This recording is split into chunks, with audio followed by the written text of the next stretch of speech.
הגוף שלי רועדת בגלל השלג.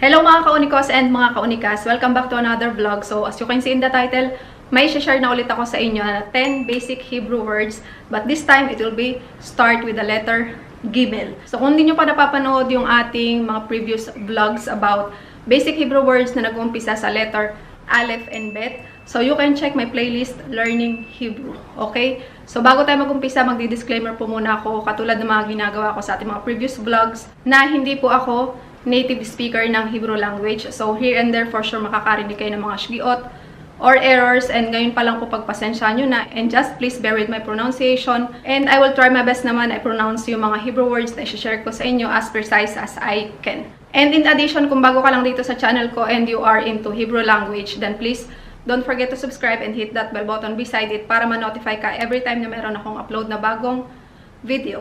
So, ayun nga, wag na nating patagalin, and kung gusto nyong matuto ng Hebrew language kasama ko, then please keep on watching.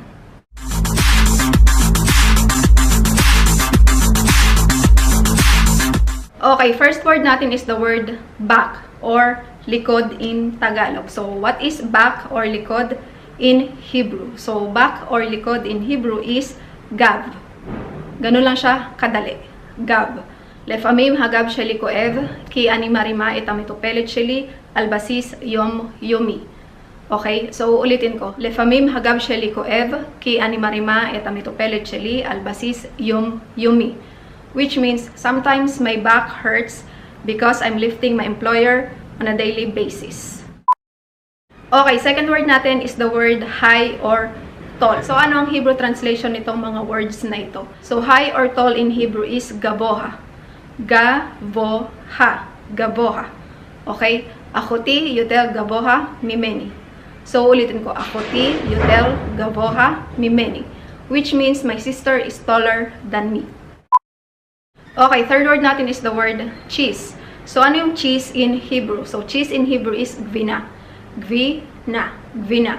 Okay? Ani ohevet gvina kashkaval. So, ulitin ko. Ani ohevet gvina kashkaval. Which means I love kashkaval cheese. So, alam nyo ba yung klase ng cheese na yon? Please comment down below kung kayo ay pamilyar doon sa cheese na yon. Okay? Fourth one natin is the word big. So, ano yung big in Hebrew? So, big in Hebrew is gadol. Gadol. Gadol. Yeshkan hevdel gadol. So, ulitin ko. Yeshkan hevdel gadol. Which means there's a big difference. Fifth word natin is the word height. So, ano yung height in Hebrew? So, height in Hebrew is gova. Gova. Gova. Hagova sheli hu 152 cm. So, ulitin ko. Hagova sheli hu 152 cm. Which means, my height is 152 centimeters. Sixth word natin is the word body. So, ano yung body in Hebrew? So, body in Hebrew is guf. Ganun lang siya kaiksi. Guf. הגוף שלי רועדת בגלל השלג. So, ulitin ko. הגוף שלי רועדת בגלל השלג. Which means my body is shaking because of the snow. So, malapit na tayo makapunta sa Mount Hermon. Next week na. Abangan nyo yun. Seventh word natin is the word carrot. So, ano yung carrot in Hebrew? So, carrot in Hebrew is gezel. Gezel. Gezel.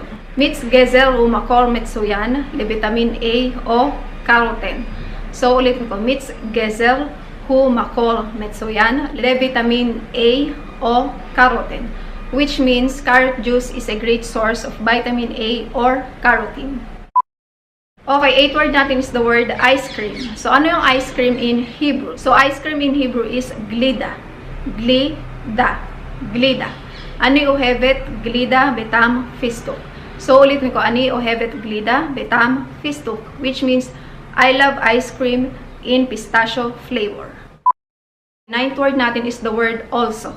So, ano ang also in Hebrew? So, also in Hebrew is gam. Gam. Ganun lang siya kaikli. Vegam caramel maluwak.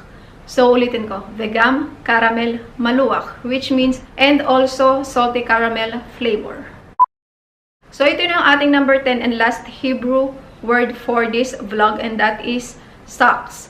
So, ano ang socks in Hebrew? So, socks in Hebrew are garbaim. Garbaim. Kasi kapag isa or sock, ang ibig sabihin is gerev. Gerev. So, kita niyo yung difference? Sock, gerev, socks, garbaim. Yeshli harbe garbaim. Yeshli harbe garbaim. Which means I have lot of socks. So, hanggang dito na lang mga ka-unicos and mga ka-unicas yung ating vlog. I hope kahit papano nagkaroon na ulit kayo ng mga bagong idea or mga bagong Hebrew words na natutunan with the help of this vlog. And I hope you found this video helpful and interesting as well. And if you did, then please don't forget to give it a thumbs up. And kung hindi ka pa nga nakakapag-subscribe dito sa aking YouTube channel, then please don't forget to subscribe and hit that bell button beside it para ma-notify ka every time na meron akong upload na bagong video. And kung kayo meron mga kakilala na gustong matuto ng Hebrew language, of course, then you can share this video para makatulong tayo sa kanila in terms of the language or Hebrew language. And kung kayo nga ay meron mga kakilala, kaibigan, or even mga aspiring caregivers na papunta po dito sa Israel, then you can share this video as well. Kasi para po ito sa kanila basically. So, uulitin ko po ulit hanggang dito na lang. And thank you so much po sa inyo kung kayo nakarating dito sa dulo. And I hope makita ko pa kayo next time. Bye!